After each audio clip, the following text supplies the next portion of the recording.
नमस्कार students, welcome to today's session consumer personality. अब consumer personality के बारे में बात करते हैं, उससे पहले बात करते हैं व्हाट इज पर्सनालिटी। पर्सनालिटी को देखने की बात करें तो हर एक इंसान एक अलग अलग पर्सपेक्टिव, एक अलग अलग एंगल रखता है पर्सनालिटी को समझने के लिए।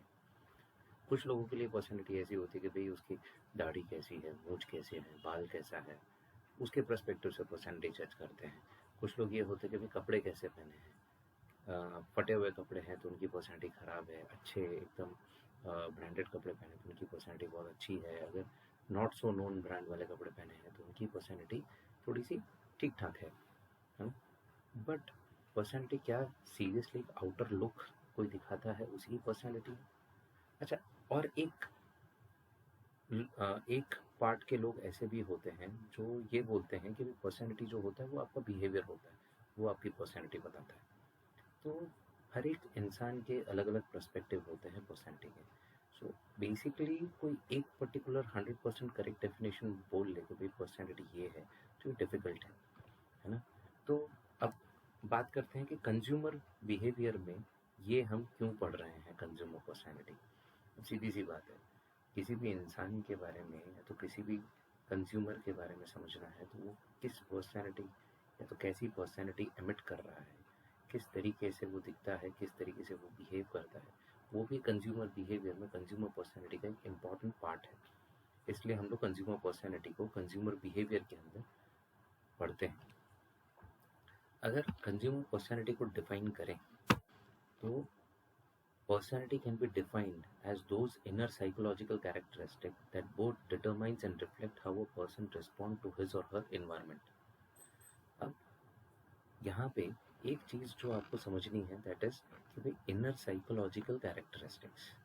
अब जब मैं इनर साइकोलॉजिकल कैरेक्टरिस्टिक्स की बात करता हूँ तो क्या होता है ना।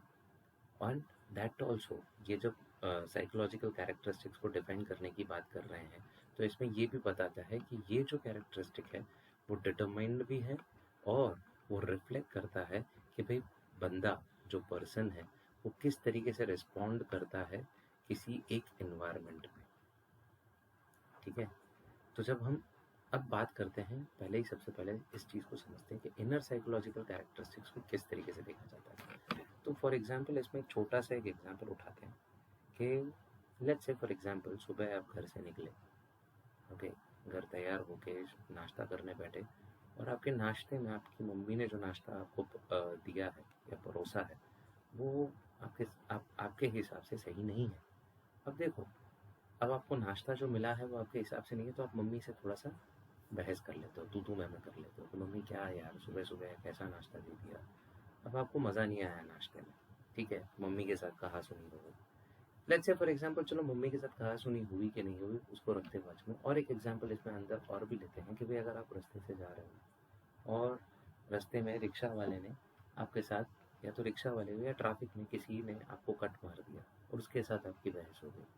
मतलब सुबह-सुबह आपकी किसी के साथ भी बहस होती है, लेट्स से एग्जांपल है कि भाई मम्मी के साथ हुई या रास्ते पे किसी के साथ हुई या कॉलेज पहुँचते-पहुँचते आपकी किसी के साथ भी बहस हुई।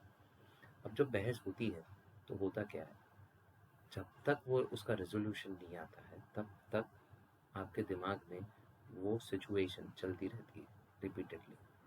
अब वो रिपीटेडली चल रही है तो समझ जाओ कि आप अभी भी अपनी पर्सनैलिटी में नहीं हैं। आपके इनर साइकोलॉजिकल कैरेक्टरिस्टिक्स में वो सिचुएशन, वो झगड़ा, वो चल रहा है ना। मम्मी का एग्जांपल उठाएँ तो मम्मी का एग्जांपल थोड़ा-सा ज़्यादा स्ट्रॉन्ग रहेगा क्योंकि मम्मी के साथ जब भी झगड़ा होता है तो पूरा दिन बिगड़ता है। जब तक शाम को या तो दोपहर को जब आप कॉलेज से घर पहुँचते हो तब तक मम्मी के साथ जब तक आपकी बात नहीं होती, रेज़ोल्यूशन नहीं आता, तब तक आपके दिमाग में मम्मी चलती रहती है। तो अब इनर साइकोलॉजी में क्या चला? आपके दिमाग में आपकी मम्मी के बारे में ही सब कुछ चल रहा था। तो बेसिकली आप अपनी पर्सनैलिटी में नहीं थे। आपका बिहेवियर थोड़ा-सा विचित्र रहेगा। आपके बैक ऑफ माइंड में आपकी मम्मी के बारे में या तो उस झगड़े के बारे में या तो उस सिचुएशन के बारे में दिमाग के अंदर सब कुछ चलता रहेगा।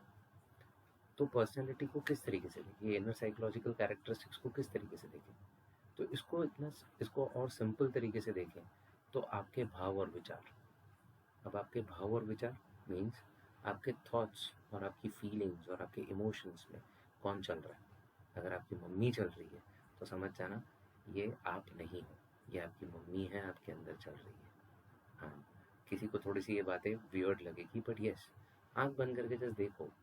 आँख बंद करके अगर आप बैठते हो 5 मिनट और आपके दिमाग में उस झगड़े के अलावा, उस सिचुएशन के अलावा कुछ और नहीं चल रहा है, मीन्स आप अपने फीलिंग्स और अप आपकी फीलिंग्स के साथ आप नहीं चल रहे हो, आपके थॉट्स के साथ आप नहीं चल रहे हो। कहने का मतलब यहाँ ये है कि आप सिंपल समझिए कि जब आपकी फीलिंग्स और आपके थॉट में आप नहीं हो, आपके बारे में आपके थॉट्स और फीलिंग नहीं चल रहे हैं, किसी और के बारे में थॉट्स और फीलिंग चल रहे हैं, तो समझ जाओ आप अपनी पर्सनैलिटी के साथ नहीं हो। कहने का मतलब ये है कि कंज्यूमर अपने पर्सनैलिटी को तभी देख पाता है जब उसकी फीलिंग्स में, उसके थॉट्स में, उसके इमोशंस में, उसके थिंकिंग प्रोसेस में वो अपने आप को देख पा रहा है, तब वो अपनी पर्सनैलिटी के साथ है। इसलिए आप देखना, एक्सपीरियंस करना, जब आपके दिमाग में क्लियर होता है कोई चीज़ खरीदने के लिए, जैसे फॉर एग्जांपल गारमेंट्स, है ना, कपड़े खरीदने जाते हो और आपके दिमाग में बहुत क्लियर है कि आपको क्या खरीदना है, तो इट डजेंट टेक टाइम। आप मैक्स में, वेस्ट साइड में या जूडियो में या पैंटालून्स में घुस के एंटर होते ही तुरंत आपके स्टाइल का जीन्स या टी शर्ट या शर्ट जो भी आपको खरीदना है फटाफट खरीद के निकल जाते हो, है ना। तो यहाँ पे पर्सनैलिटी को अलग तरीके से डिफाइन किया गया है। जैसे एग्जाम्पल में देखो, फोर स्क्वायर की ऐड, अब 1990s में फोर स्क्वायर की एक ऐड आती थी जिसमें एकदम मैचो पर्सनैलिटी के ऊपर बात होती थी, ठीक है, Harley Davidson, we are all created equal, but after that it's up to you, Audi never follows.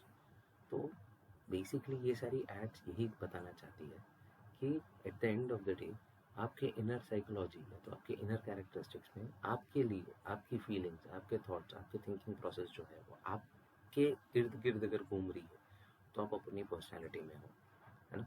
सो इसको इस तरीके से भी कहा जाता है कि भाई किस तरीके से कोई भी सिचुएशन, आपका बिहेवियर कैसा है, आप सामने वाले को रिएक्ट कर रहे हो या रिस्पॉन्ड कर रहे हो, दैट इज मोर इम्पॉर्टेंट। सो इसको एक अलग तरीके से भी ऐसे भी देखा जाता है, it is defined as consistent responses, है ना, it is defined as consistent responses to environment stimuli, और we can say pattern of behaviour that are consistent and enduring.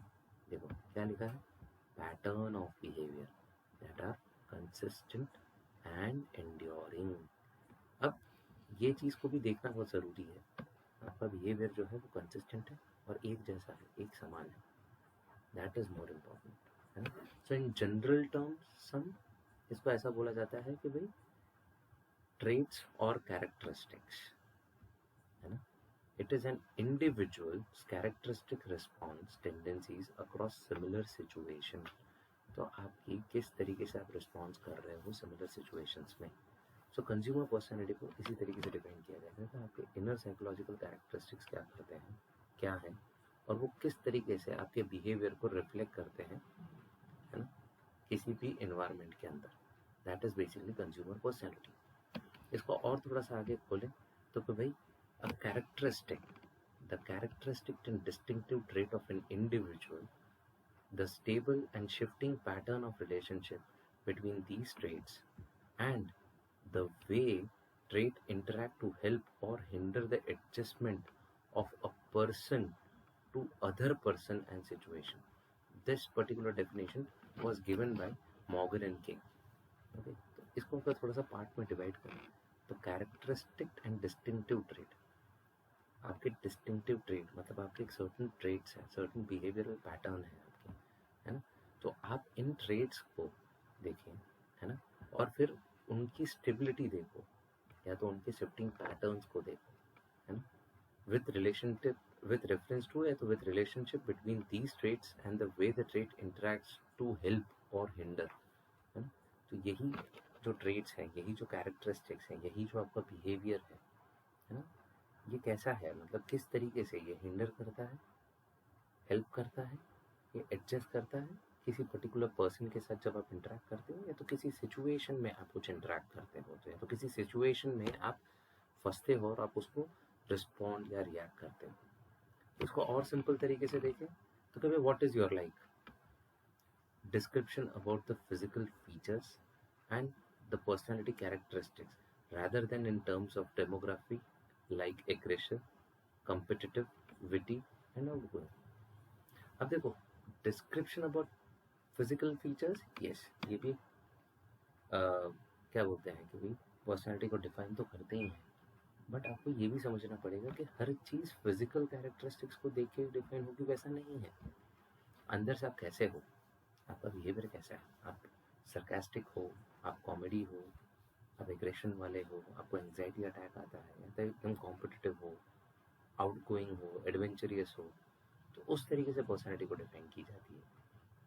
अगर हिंदू मतलब हमारे शास्त्रों को देखें तो वहाँ पे तो सीधा सिंपल सा बात योगा में कहा जाता है कि भाई आप अपने दिमाग में कितनी शांति रख सकते हो अपने बारे में, है ना। उस तरीके से देखें कि भाई आपके दिमाग में आपके अलावा दुनिया भर की चीज़ें चल रही है, तो आप अपने आपे में नहीं हो, मतलब अपने आप के साथ नहीं हो, तो दैट इज़ नॉट पर्सनैलिटी। आप जब अपने विचारों के साथ हो तो एक छोटी सी एक्टिविटी इसमें कर सकते हैं। शांति से रात को जब सोने जाओ उससे 5 मिनट पहले एकदम स्ट्रेट बैठ के आंख बंद करके जस्ट ऑब्जर्व योर थॉट। एक साथ आप कई विचारों के साथ जाएंगे। अब मज़े की बात है, 5 मिनट के ये एक्टिविटी के बाद आप टाइमर लगा सकते हैं मोबाइल में। 5 मिनट की एक्टिविटी के बाद आप अगर पेपर और पेन लेके लिखने लगे तो आपको समझ में आ जाएगा कि आपके थॉट प्रोसेस में आपके लिए कितने थॉट प्रोसेस थे और दूसरों के बारे में कितने थॉट प्रोसेस थे। अगर आपके लिए थॉट प्रोसेस दूसरों से ज़्यादा है तो आप तो भी अपने बारे में सोच रहे हो और आप अपनी पर्सनैलिटी के साथ जी रहे हो। बट अगर आपके थॉट प्रोसेस में आपके थॉट के अलावा किसी और थर्ड पर्सन या थर्ड सिचुएशन के बारे में थॉट चल रहा है तो आप अपनी पर्सनैलिटी के साथ नहीं हो, है ना।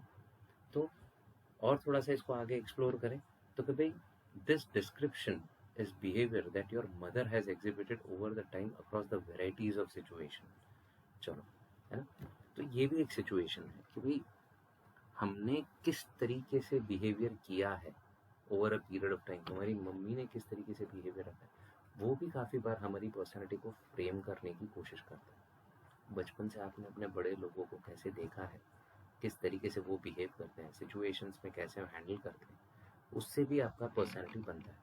तो कंज्यूमर पर्सनैलिटी के काफ़ी सारे पर्सपेक्टिव्स हैं, काफ़ी सारे टाइप्स हैं जिसके बेसिस पे कंज्यूमर पर्सनैलिटी बनती है ना।